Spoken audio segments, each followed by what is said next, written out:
तकलीफ आना होती है तब व्यक्ति शंकर भगवान की निंदा करना चालू कर देता है, या शिव पुराण की निंदा करना चालू कर देता है, या शंकर के भक्त की निंदा करना चालू कर देता है। सब समझ लेना, जब मुख से शंकर की निंदा हो रही हो, शिव पुराण की निंदा लोग कर रहे हो, जिसने करी, अब समझ लेना कि उसके जीवन का तकलीफ का समय प्रारंभ हो गया।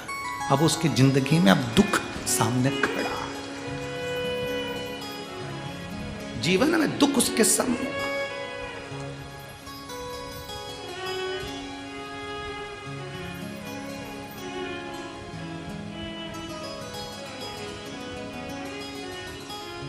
जैसे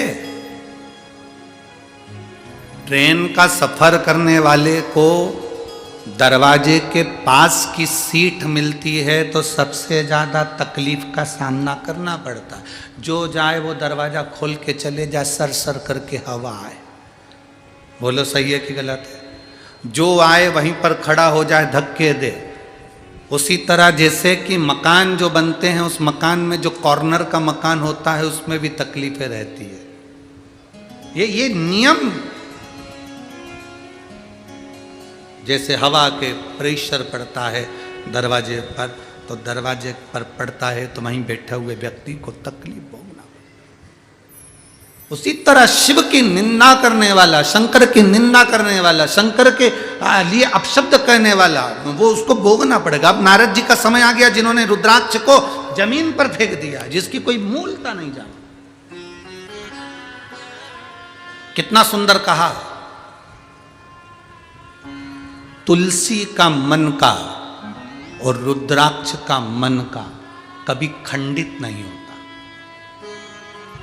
बहुत ध्यान देना, जिस तुलसी के मनके से आप माला जपते हो, रुद्राक्ष के मनके से आप माला जपते हो, उसका मनका भी अगर टूट गया है तो उसको झोली में ही पड़े रहने दो, क्योंकि तुम्हारी माला जपते जपते जपते जपते वो मन का इतना राम में रम गया, इतना हरि विठ्ठल में रम गया, इतना शिव में रम गया कि वो मन का सिद्ध हो गया।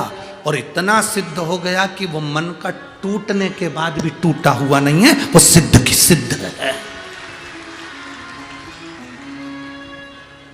किसी भी देवता की मूर्ति टूट जाती है तो खंडित कहलाती है। राम जी की मूर्ति टूट गई, खंडित कहलाएगी। भगवान कृष्ण की मूर्ति टूट गई, खंडित कहलाएगी। दत्त की मूर्ति टूट गई, खंडित कहलाएगी। जिस देवता की मूर्ति है जरा सी भी टूट गई तो खंडित कहलाती है। पर केवल एक शंकर जी का शिवलिंग ऐसा होता है जो टूट भी जाता है तो खंडित नहीं कहलाता, अखंड कहलाता है। तुम्हारे घर में अगर शंकर का शिवलिंग है, वो टूट भी गया, आप सीहोर का कंकर उठा कर लिया, उसके टुकड़े टुकड़े हो गए। आप शंकर नर्मदा का कंकर उठा के लिया, उसके टुकड़े टुकड़े हो गए। तुम्हारे घर में जो शिवलिंग है वो टूट गया, खंडित हो गया, वो खंडित नहीं माना जा सकता, उसको खंडित नहीं कर सकते। उसके 4 टुकड़े भी हो गए तो वो सहस्त्र कहलाएगा, उसके टुकड़े टुकड़े भी हो गए तो सहस्त्र शिवलिंग कहलाएगा, सहस्त्रलिंग कहलाएगा। वो खंडित नहीं कहला सकता। हमसे लोग बात कहते हैं, गुरुजी हमारे गांव में एक बहुत पुराना शिवलिंग है, वो खंडित हो गया, तो वो शिवलिंग का हम क्या करें? हमने कहा फोटो भेजो जरा शिवलिंग का। अब उन्होंने फ़ोटो भेजा शिवलिंग का, और फ़ोटो भेजा तो फ़ोटो आया। फिर हमने आश्रम पर जब फ़ोटो आया कुबेरेश्वर धाम पर, तो ऑफिस के उस व्हाट्सएप पर हमने देखा, चेक करा, तो हमने कहा शिवलिंग कभी खंडित नहीं होता। शंकर के शिवलिंग के अगर बारीक बारीक टुकड़े टुकड़े भी हो जाए, कण कण भी अलग हो जाए, तो भी वो शिवलिंग ही कहलाता है। कभी जाना कुल्लू मनाली में बिजली महादेव हैं, कभी मौका लगे तो बिजली महादेव का दर्शन करने जाना। आसमान में जो बिजली चमकती है वो बिजली महादेव पर गिरती है, उसका नाम बिजली महादेव है। बिजली महादेव पर गिरती है तो महादेव के शिवलिंग के टुकड़े टुकड़े हो जाते हैं, इतने टुकड़े होते हैं कि उसको बारीक बारीक टुकड़ों को वापिस जोड़ना पड़ता है। शिवलिंग के टुकड़े टुकड़े हो जाते हैं, बिजली महादेव पर बिजली गिरती है, टुकड़े टुकड़े हो जाते हैं। जब टुकड़े टुकड़े हो गए तब एक परिवार में, उसके परिवार में कोई विकलांग है, वो विकलांग ऊपर जाता है, उसके घर में कोई ना कोई विकलांग जरूर होता है, वो सब दूर से माखन मंगकर ऊपर जाता है, बिजली महादेव के टुकड़े टुकड़े इकट्ठे करता है, मक्खन से उसको जोड़ देता है, जोड़कर 1 लोटा जल समर्पित करता है, फिर हाथी के पांव से भी तोड़वाओ तो वो महादेव नहीं टूटते हैं, उसको बिजली महादेव कहते हैं। बिजली महादेव जिनके टुकड़े टुकड़े होकर जुड़ जाते हैं। शंकर भगवान कभी खंडित नहीं होते, कभी खंडित नहीं है, अखंड है, अखंड।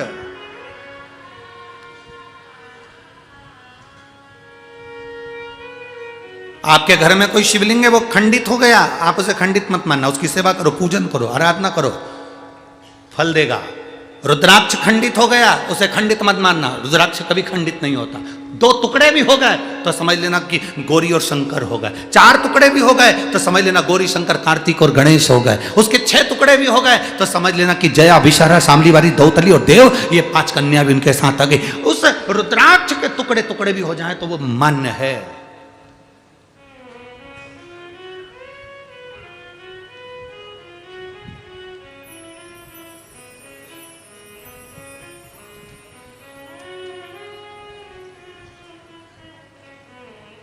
सीहोर में कुबेरेश्वर धाम पर जो रुद्राक्ष मिलता है, उसमें अगर थोड़ा सा भी रुद्राक्ष, कई माताएं कहती है ये खंडित है। अब उनको समझाने वाला कौन समझाए, ये तो खंडित है, भैया हमको दूसरा दे दो। उनको समझना चाहिए रुद्राक्ष शिवलिंग कभी खंडित नहीं होता, वो अखंड है, सबके जाने की कथा है। राम जी के बैकुंठ जाने की कथा है, कृष्ण भगवान के जाने की कथा है, सारे देवताओं के जाने की कथा है। आपने कभी शंकर जी के जाने की कथा सुनी क्या, कि शिव जी इस पृथ्वी को छोड़ के चले गए? नहीं, अखंड।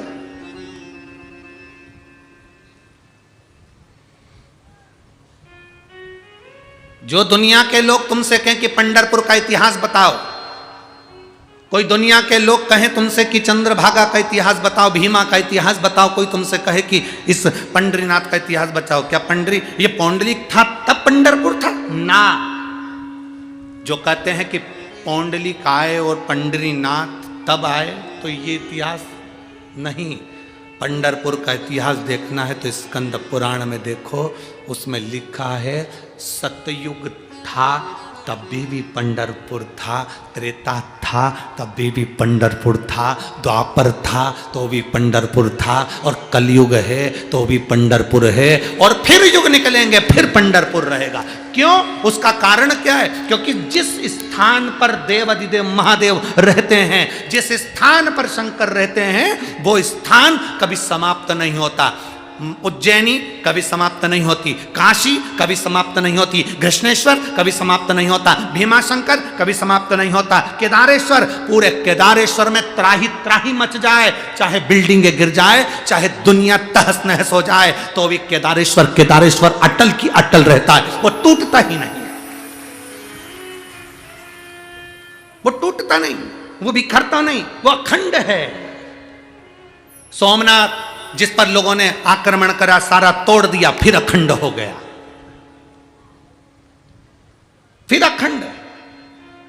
शिव कभी समाप्त नहीं हुआ। तो पंडरीनाथ, लोग कहे पंढरपुर, पंढरपुर का इतिहास क्या? पंढरपुर का इतिहास यह कहता है शिव पुराण का कि पंढरपुर आज का नहीं, पंढरपुर में हरि विठ्ठल महादेव दोनों विराजमान है। जहां शिव है वो कभी समाप्त नहीं हो सकता, वे अखंड है, अखंड है।